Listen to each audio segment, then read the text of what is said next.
Bismillahirrahmanirrahim. Alhamdulillahirabbil alamin. Wassalatu wassalamu ala asyrafil anbiya'i wal mursalin sayyidina wa maulana Muhammad wa ala alihi wa ashabihi ajma'in. Subhanallah walhamdulillah wa la ilaha illallah wallahu akbar wa la hawla wa la quwwata illa billahil aliyyil azim. عدد كل حرف كتب ويكتب أبد الآبدين وجهر الداهرين سبحانك لا علم لنا إلا ما علمتنا إنك أنت العليم الحكيم رب اشرح لي صدري ويسر لي أمري واحلل عقدة من لساني يفقه قولي بجاه النبي والصحب والآل أما بعد. Ibu-ibu sekalian yang sama-sama dimuliakan dan dirahmati oleh Allah, mari kita sambung kembali kajian di dalam kitab Al-Fawaidul Mukhtar. Faqala Sayyidi wa Ustadi Al-Habib Ali bin Hasan bin Ahmad bin Husin bin Tahir bin Umar Baharul Hafizahullah wa ra'ah wa nafa'ana bihi wa bi ulumihi fid darain amin ila an qala adabul akli wa badul qur'i wa dhammu syifai. Pembahasan kita pada siang hari ini Ibu di dalam tema adab di dalam makan dan keutamaan lapar dan celaan kenyang. Disebutkan di sini perihal adabul akal, yaitu adab-adab di dalam makan. Diceritakan yang pertama anna syaitanan saminan, bahwasanya ada syaitan samin. Samin itu gemuk, berbadan besar, gemuk. Istaqbala syaitanan mahzulan, berjumpa atau menjumpai syaitan mahzulan. Mahzul itu kebalikannya, yang krempeng, yang kurus. Faqala saminu lil mahzul, maka syaitan yang gemuk berkata kepada syaitan yang kurus, araka fil halah, kenapa aku kok melihat engkau dalam keadaan kurus krempeng ini? Faqala, maka si syaitan yang kurus tadi berkata, inni musallatun ala rajulin idza dakhala baitahu qala bismillahirrahmanirrahim wa idza kharaja qala bismillahirrahmanirrahim wa idza qama qala bismillahirrahmanirrahim wa idza qa'ada qala bismillahirrahmanirrahim wa idza akala qala bismillahirrahmanirrahim wa idza syariba qala bismillahirrahmanirrahim fa aqulu hariban minhu daiman. Maka kata si kurus tadi ini, kalau ditanya kenapa kok kamu ini kurus krempeng, maka kata dia, sesungguhnya aku ini kalau dibaca musallatun itu terkuasai, tapi kalau dibaca musallitun berusaha untuk menguasai seorang laki-laki. Jadi kalau kita pakai bahasa Arabnya, ini ada tandanya musallatun, berarti dia ini ya dikuasai oleh seorang laki-laki. Demikian, walaupun bisa jadi dibaca musallitun, dia ini sebetulnya si syaitan yang kurus ini ingin sekali menguasai seorang laki-laki. Idza dakhala baitahu, namun laki-laki tadi yang dia ingin menguasai tadi, naasnya dia, laki-laki tadi itu apabila masuk rumah dia selalu mengucapkan bismillahirrahmanirrahim. Apabila dia keluar daripada rumahnya, dia baca bismillahirrahmanirrahim. Apabila dia bangkit dari duduknya, dia baca bismillahirrahmanirrahim. Kalau dia mau duduk, baca bismillahirrahmanirrahim. Apabila dia mau makan, baca bismillahirrahmanirrahim. Apabila dia minum, baca bismillahirrahmanirrahim. Maka aku, kata syaitan yang kurus tadi, hariban minhu daiman, maka aku bakal lari terbirit-birit darinya, tidak bisa aku menguasainya. Aku selalu kabur, tidak ada celah untuk mengganggunya, tidak ada celah untuk nimbrung bersamanya, sehingga ya tidak punya apa-apa, sehingga dia kurus krempeng gara-gara si laki-laki tadi selalu mengucapkan bismillahirrahmanirrahim. Namun sebaliknya nih, si kurus berkata kepada si yang gemuk, syaitan yang samin, yang gemuk, araka saminan fi hadhil halah, aku ini melihat engkau kok beda denganku, engkau dalam keadaan gemuk, apalagi makmur subur lah kok enak sampai ini, kata syaitan yang urus. Maka kata dia, ini musallatun ala rajulin yadkhulu bil ghaflah, aku ini menguasai seorang laki-laki yang mana dia itu kalau masuk rumah itu ghaflah, lalai, lupa, dia tidak membaca bismillahirrahmanirrahim. Dia semuanya pokoknya lupa, tak kala duduk, berdiri, makan, minum, semuanya lupa baca bismillah. Semuanya lupa baca bismillah. Fa usyariku fi jami' hada, maka aku ikut serta di dalamnya, di dalam apa yang dia kerjakan semuanya. Wa arkabu ala unuqihi, dan bahkan aku menunggangi dirinya di atas lehernya seperti layaknya tunggangan. Ditunggani kita kalau kita lupa, lalai kepada Allah Subhanahu wa taala, sehingga syaitan menguasai kita. Akhirnya dia nyaman, dia tegur, kita yang urus bisa jadi. Oleh karenanya ini suatu amalan memang ini amalan yang amat sangat luar biasa, yaitu dengan mengekalkan membaca bismillahirrahmanirrahim saben waktu, tidak masalah saben waktu, saben saat, setiap keadaan kita. Pokoknya mau apa-apa bismillah, mau mengucapkan apa bismillah, itu amalannya sangat luar biasa. Dan bahkan mungkin kita sering mendengar sepasang suami istri yang mana suaminya ini ya orang yang durhaka kepada Allah, seorang yang pendosa. Tapi baiknya istrinya itu selalu taat kepada suaminya dan taat kepada Allah. Di antara amalan istrinya ini, dia selalu mengucapkan bismillahirrahmanirrahim dalam segala keadaannya. Suatu ketika suaminya ingin ngetes dirinya karena mungkin gregetan masa dikit-dikit bismillah. Ya namanya orang pendurhaka, lihat istrinya semacam itu ya gregetan, tidak senang. Akhirnya ingin diuji oleh suaminya, istrinya tadi. Singkat ceritanya, suaminya itu menitipkan suatu barang berharga seperti uang agar ya istrinya menyimpankan untuk dirinya. Singkat ceritanya, istrinya ya karena memang dipasrahi suaminya untuk menyimpan barangnya, akhirnya disimpan, ditaruh di lemari dan disimpan rapi. Tapi tatkala dia menaruh barang tersebut, istrinya tidak lupa baca bismillahirrahmanirrahim sebagaimana amalan yang memang dilakukan oleh istrinya saben hari, saben waktu. Sehingga ceritanya barang tadi diambil sama suaminya, diam-diam. Istrinya tidak mengetahui bahwasanya barangnya sudah diambil oleh suaminya dan bahkan dibuang di sumur, tidak bisa diambil lagi. Sehingga ceritanya suaminya pura-pura nanya, mana barangnya yang tempo hari aku titipkan kepadamu. Akhirnya ya diambillah sama istrinya, dibuka lemarinya. Sebelum membuka baca bismillah, dia temukan barangnya yang tadi sudah dibuang dari itu ada di situ. Akhirnya suaminya kaget, loh kok bisa semakin pandai, sudah dibuang, nyata dilempar. Tapi dari kuasa Allah SWT akhirnya ya suaminya bertobat kepada Allah, ya karena memiliki seorang istri yang taat kepada Allah, yang selalu mengamalkan bacaan bismillahirrahmanirrahim ini. Demikian ini di antara adabnya mungkin di dalam makan, kalau bisa baca bismillahirrahmanirrahim sambil berdoa, Allahumma barik lana fima razaqtana wa qina adzabannar. Tentunya ada bedanya lagi kita dengan orang yang tidak beragama, beda dengan orang yang tidak pengajian. Tentunya demikian kalau bisa ya baca doa sebelum kita makan. Kalau toh kita lupa di tengah-tengah makan kok lupa baca bismillahirrahmanirrahim, ya baca di tengah jalan, ya baca di tengah jalan, atau mungkin selepas makan baru ingat baca, tidak apa-apa. Bacaannya bismillahi awwalahu wa akhirahu. Jadi dibaca fathah, dibaca nasab, awwalahu wa akhirahu.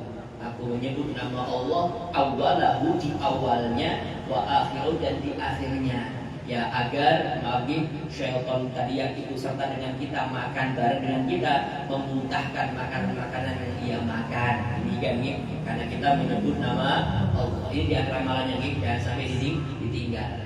Sembari ya kalau bisa diniati dengan niatan-niatan yang sholihah, niatan-niatan yang baik, tak dilamakan, bukan sekedar nyantap-nyantap tapi tidak pakai niat, rugi. Lebih baik disisipin niatan, agar kita mudah beribadah kepada Allah, agar mudah bersyukur kepada Allah, makan yang nyaman-nyaman, kan diniat ini. Ya karena memang makan ini sebetulnya perkara mubah. Sampai tidak makan ya terserah sampean ini. Sampai tidak mau makan ya terserah. Karena memang mubah, bukan kewajiban, bukan kesunahan, sesuatu yang mubah. Oleh karenanya yang mubah ini gimana caranya kita jadikan ladang pahala. Oleh karenanya disisipkan niatan-niatan yang bagus, niatan-niatan yang sholihah. Demikian ini. Kemudian saya lanjutkan sekalian. Fil Yawaqid lil Qutbi Asy-Sya'rani. Di dalam kitab Al-Yawaqid milik karya seorang ulama besar, seorang wali besar, Abdul Wahhab Asy-Sya'rani. Kata beliau menceritakan bahwasanya Sayyidina Khalid bin Walid, panglima perang Nabi ini namanya Khalid bin Walid. Suatu ketika beliau itu mengepung suatu gerombolan orang-orang kafir di bentengnya mereka. Jadi karena memang terkenal Khalid bin Walid itu terkenal nanti di dalam peperangan itu selalu menang. Tatkala kejadian Uhud, perang Uhud, Khalid bin Walid belum memeluk Islam. Khalid bin Walid itu setelah peperangan Uhud baru dia memeluk Islam. Di dalam peperangan Uhud dia belum memeluk Islam, yang menyebabkan kocak kacir pasukan Nabi itu ya Khalid bin Walid ini. Tapi sebelum memeluk Islam, sehingga ceritanya tatkala dia menjadi panglima perang pasukan Nabi, dia banyak menguasai, memenangkan peperangan-peperangan. Nah, suatu ketika beliau itu dia mendominasi peperangan dan dia bahkan hasar itu mengepung sebagian orang-orang kafir di bentengnya mereka, dikepung. Ini dikuasai sama Khalid bin Walid dan pasukan Nabi dan pasukannya.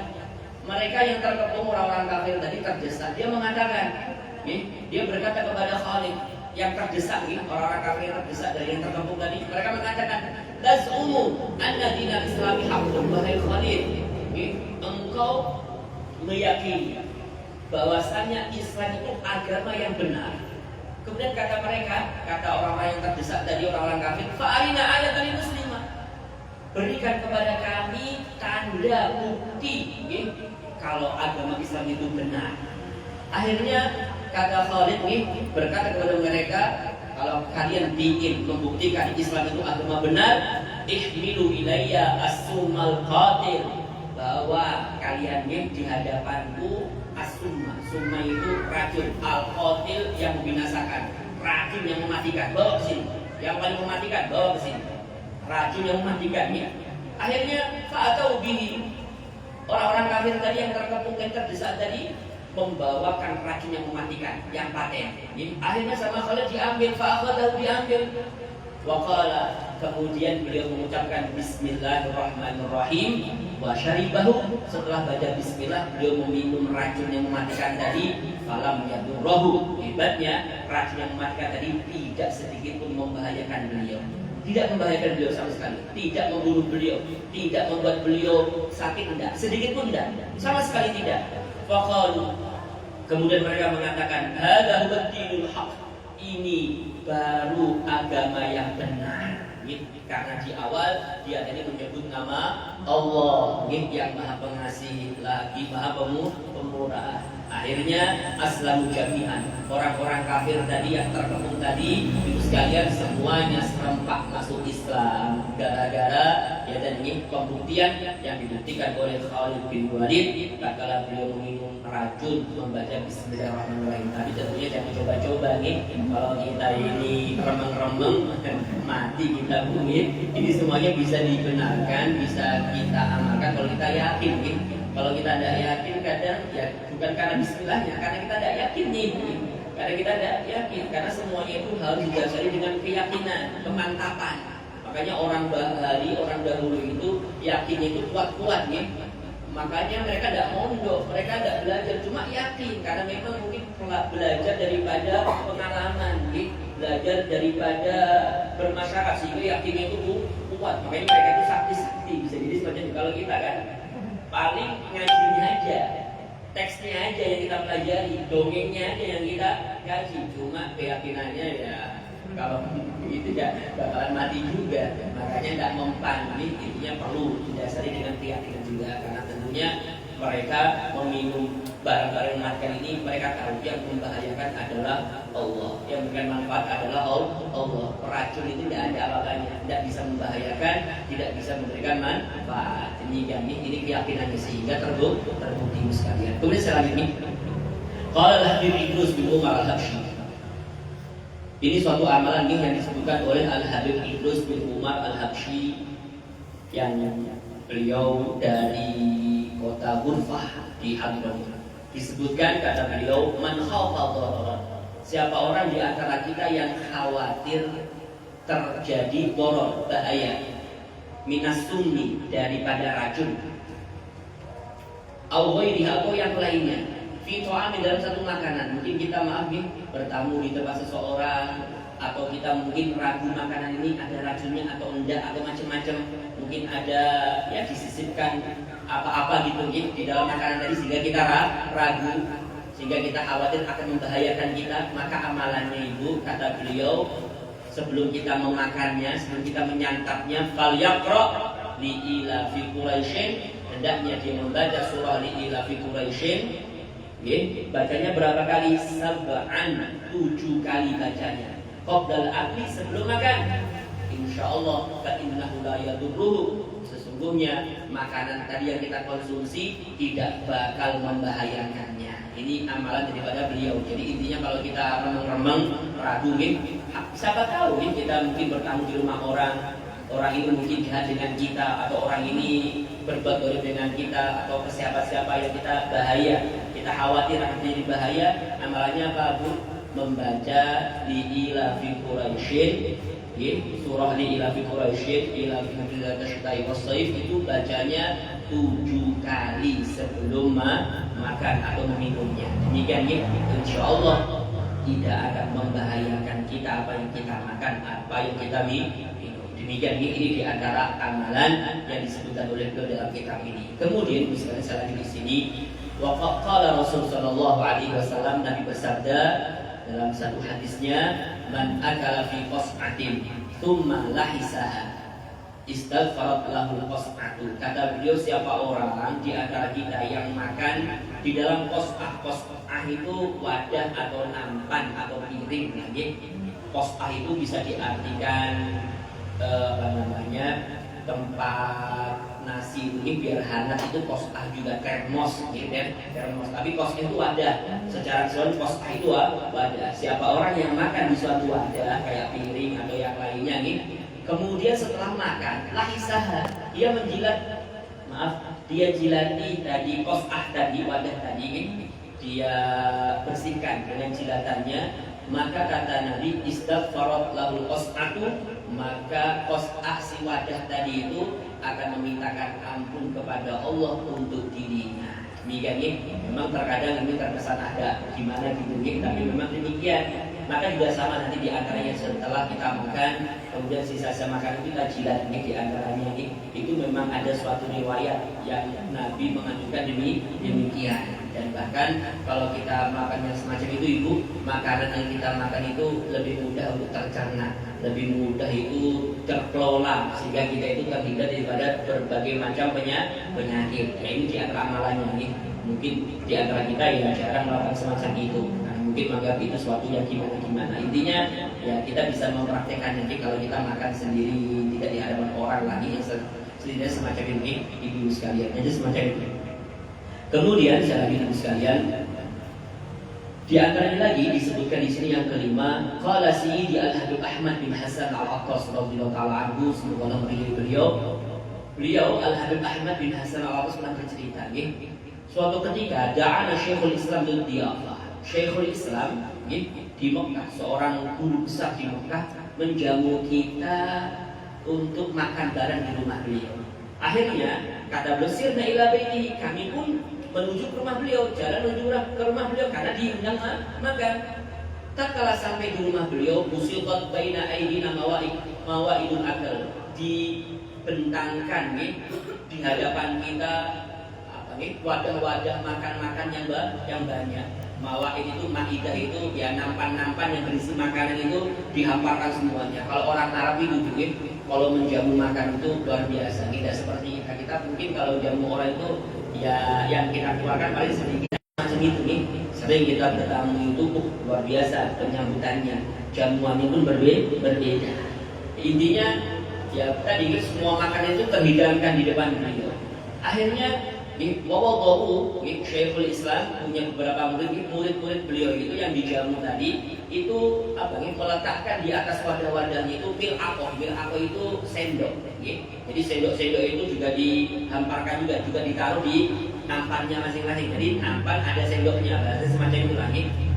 Kemudian fabtada'u ya'kuluna biha, maka mereka-mereka yang ikut serta jamuan tadi itu mereka memulai makan tadi itu dengan menggunakan sendok.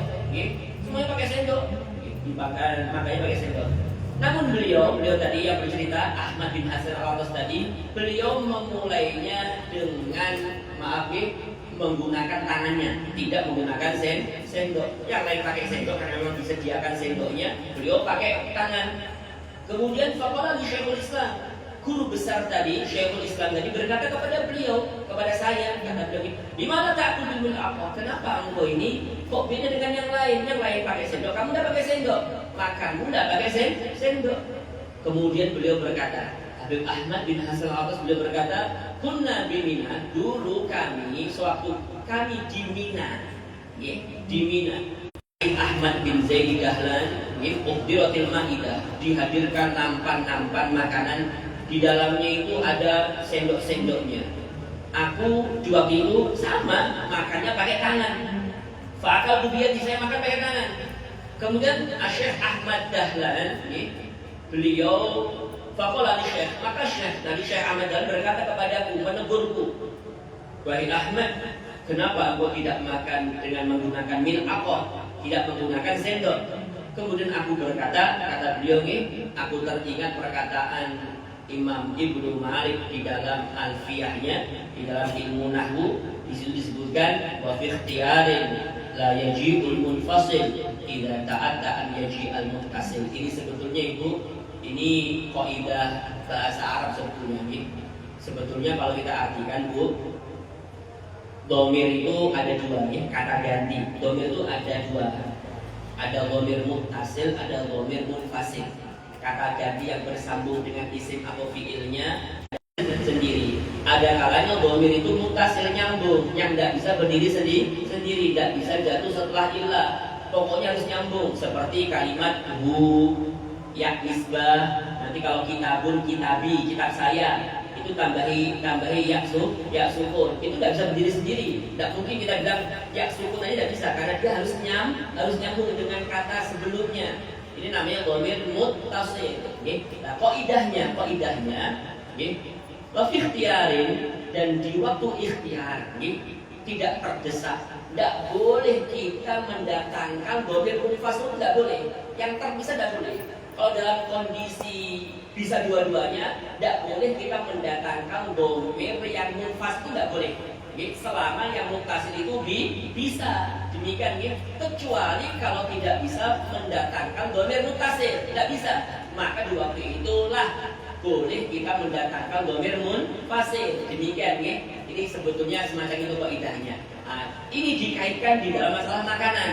Selama kita bisa makan dengan tangan kita, ini kan muttasil, bersambung dengan diri kita. Tangan ini bersambung dengan diri kita. Selama kita masih bisa makan dengan tangan kita, karena mungkin yang dimakan itu nasi kuning, mungkin pecel, masih bisa Jadi kalau sop itu ya sampean kepanasan tangannya tentunya berbeda kalau sop itu Kalau makan dia kayak nasi kuning atau mungkin nasi samit atau nasi mandi itu pakai tangan kan bisa aja. Selama masih bisa pakai tangan, maka hendaknya pakai tangan, jangan pakai yang munfasil. Munfasil itu yang terpisah, yaitu alat bantu, yaitu sendok.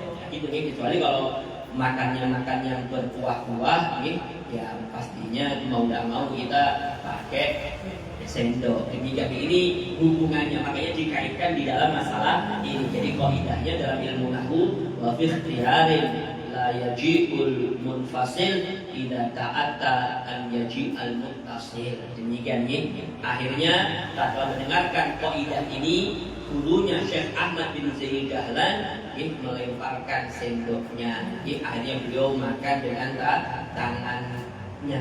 Ya, ini seperti sama ya, Syekhul Islam yang menjamu beliau pun juga demikian yang di awal tadi Syekhul Islam yang menjamu akhirnya ya tadi ikut bersama beliau makannya itu tidak pakai sendok. Bagusnya kenapa kok demikian Bu? Karena kalau diteliti makanan yang bersentuhan dengan tangan kita itu mudah hancur, mudah ya bisa tercerna. Kalau kita pakai sendok itu ya, karena tidak bersentuhan langsung sehingga kurang bisa tercerna. Jadi semacam ini, dan juga alasannya Nabi itu makannya pakai tangan, tidak pakai alat bantu. Ini diantaranya kenapa kok kita menggunakan tangan kalau bisa. Mungkin demikian ini setidaknya sekalian. Kemudian dalam satu hadis Nabi bersabda, "Adibu ta'amakum bidzikri wassalati wa la tanamu 'alaihi fataksu qulubukum." Kata beliau, kata Nabi, "Adibu, cairkanlah, lemburkanlah makanan-makanan kalian yang kalian makan dengan berzikir kepada Allah, dengan melakukan sholat. Jangan sampai kalian tidur atas makanan tersebut." Intinya belum dileburkan, belum dicairkan makanan yang dikonsumsi, dia keburu guring, keburu mau ibah, maka langsung tidur. Maka selain mengakibatkan sakit, maka diantaranya kata Nabi, "Fatak sukul bukum," hati kalian akan jadi keras, akan keras hati kita, akan tidak mudah berzikir kepada Allah. Intinya dileburkan lebih dahulu. Nah, cara meleburkannya seperti apa? Cara mencairkannya seperti apa? Ini kata beliau, wa aqallu dzalika, sepaling minimalnya itu Ibu, yaitu mengerjakan sholat 4 rakaat. Ini timbang makan, kalau mau tidur sholat dulu 4 rakaat. Sholat dulu 4 rakaat. Atau kalau tidak mau mengucapkan tasbih 100 kali. Ini ada tasbih hadir. Atau kalau tidak mau ya baca 1 juz daripada Al-Quran. Tinggal pilih yang mana. 1 juz daripada Al-Quran setengah jam. Kalau yang lancar mungkin ya 20 menitan. Kalau yang ada aturan bacanya cuma ini ya 15 menit mungkin. Karena ada gitu sekalian, ya banyak yang kayak gitu. Kita acara kayak hataman, orang ini sampai kita kok cepat sekali. Sekali bacanya, pokoknya asal baca ya bisa 15 menit bisa. Tapi kalau kita bacanya murattal mungkin ya setengah jam lebih. Kalau itu satu juz demikian ini. Ya kalau sholat 4 rakaat ya mungkin lebih ringan atau baca tas. Yang jelas semacam itu Ibu. Intinya ya dileburkan terlebih dahulu dengan berzikir, karena alasannya berzikir itu membuat bagian dalam kita itu panas. Akhirnya makan itu bisa terkontrol, akhirnya tercerna dengan baik. Kalau kita langsung tidur kita bakalan sakit, bahkan bisa jadi menyebabkan hati kita itu keras. Ini amalannya begini. Jadi intinya setelah makan kalau bisa berzikir kepada Allah, ingat kepada Allah, baca bacaan yang dianjurkan agar meleburkan makanan, membantu mencernakan makanan yang kita konsumsi. Apalagi mungkin kita maaf gigi sudah tidak ada gigit sudah tidak rata juga memang. Asal gigit aja kemudian ditelan, nah kan namanya ditelan kan masih bongkohan, masih besar ya kan, tentunya ya pencernanya akan sulit ya. Setidaknya dibantu dengan apa? Dibantu dengan berzikir ya tercerna dengan baik. Karena mau tidak mau sekali kecuali ya kalau kita giginya masih utuh mungkin boleh lah tercerna dengan baik. Itu semacam itu sekali. Nah, kemudian selanjutnya terakhir dalam hal ini diceritakan daripada Al-Imam Ahmad bin Muhammad Al-Habsyi, Sahib Syekh, yang kuburnya beliau itu di bawah kuburnya Al-Muhajirinullah, Imam Al-Muhajirinullah. Disebutkan beliau itu makan kurma, ya ulu minat tamri, makan kurma, saking banyak yang makan kurma, an yatawara qadamahu minan nawa. Kaki beliau itu tertumpuk dengan biji-biji kurma, karena diriwayatkan beliau memang suka makan kurma. Makanya dia konsumsi itu kurma, bukan yang lainnya. Jadi kalau makan kurma itu kayak asyik enak, sehingga makin ya di samping beliau, di kaki beliau itu tertumpuk biji-biji kurma.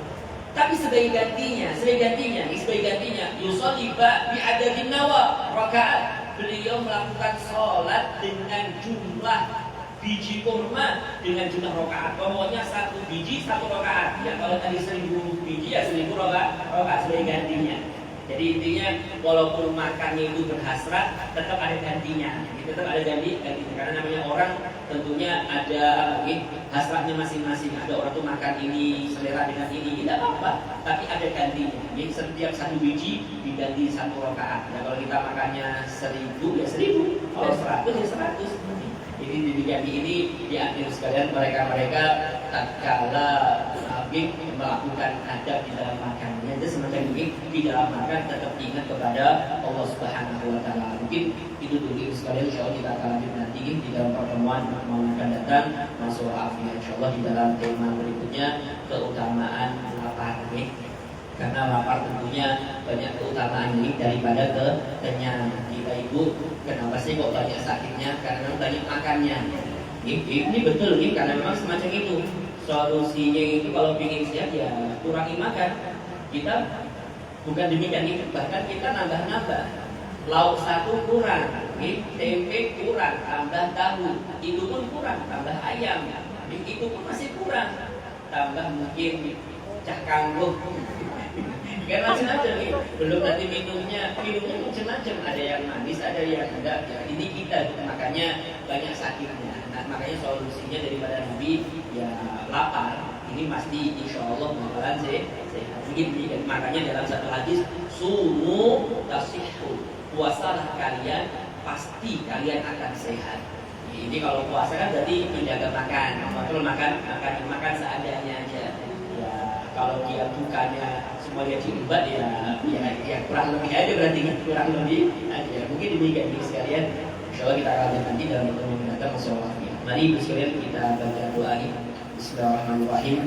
Ya Rabbana ta'arafna bi annana ta'arafna wa annana asrafna ala ladha ashrafna fatub alaina tawbah taghfir li kulli hawbah wasur lana al-'afati wa amin rawati واغفر لوالدينا ربي ومولودينا والآل والإخوان وسائر الخلان وكل ذي محبة أو جيرة أو صحبة والمسلمين أجمع آمين ربي اسمع فضلا وجودا منا لا باكتساب منا بالمصطفى الرسول نحظى بكل سور بالمصطفى الرسول نحظى بكل سور بالمصطفى الرسول نحظى بكل سور صلى وسلم ربي عليه عد الحب وآله وصحبه عدد طشت الصحب والحمد لله في البد والتناهي حمدا كثيرا دائم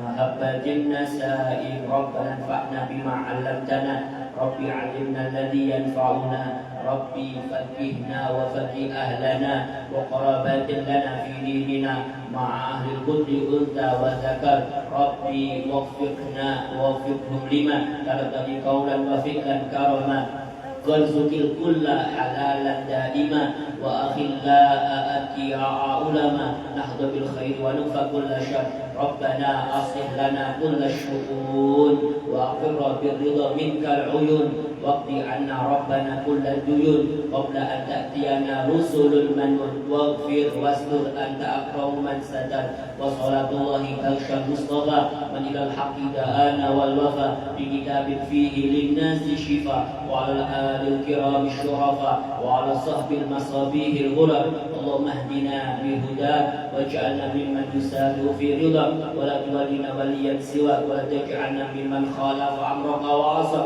وحسبنا الله ونعم الوكيل ولا حول ولا قوة إلا بالله العلي العظيم وصلى الله على سيدنا محمد وعلى آله وصحبه وسلم والحمد لله رب العالمين.